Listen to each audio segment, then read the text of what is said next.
Hi అండి. ఈ వీడియోను స్కిప్ చేయకుండా చివరిదాకా చూడండి. అసలైన సంక్రాంతి మా స్కూల్ టీచర్స్, పిల్లలు కలిసి ఎలా చేశారు అనేది మన సాంప్రదాయాలు పిల్లల ద్వారా తెలుస్తాయి. వీడియోను లైక్ చేయండి, ఇంకొంతమందికి తెలుస్తుంది. అప్పట్లో మన ఇంటికి హరిదాసులు వచ్చేవారు. తోచినంత బియ్యం వేసేవారు. 3 పొయ్యిరాళ్ళు పెట్టుకొని చక్కగా అలంకరించి బొట్లతో కట్టెల పొయ్యి మీద వండిన పులగం అన్నం సూపర్బుంటుంది. స్టార్ట్ చేసే ముందు దండం పెట్టుకొని కొత్త సంవత్సరం, కొత్త పంట చేతికి వచ్చిన వేళ కొత్త బియ్యంతో స్వీట్ చేసుకుంటారు. చక్కగా మట్టి కుండలో చేసుకుంటే ఆరోగ్యం. చిన్నపిల్లలకు రేగుపళ్ళు, పూలు కలిపి భోగిపళ్ళు నెత్తి మీద వేసి పెద్దవాళ్ళు ఆశీర్వదిస్తారు. ఇందులో మా పాపకు కూడా ఉంది. వైట్ హాఫ్ సారీ, పింక్ బ్లౌజ్‌తో ఎలా ఉందో కమెంట్ చేయండి.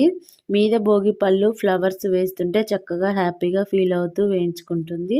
చక్కగా అందరూ పిల్లలు, టీచర్స్ కొద్దిసేపు డీజే సాంగ్స్ పెట్టి ఆడపడుచులు అంతా కలిసి చిందేశారు. వీడియో నచ్చితే లైక్ చేసి సబ్స్క్రైబ్ చేసుకోండి. ఇంకా మరిన్ని వీడియోలు రాబోతున్నాయి. Thank you for watching.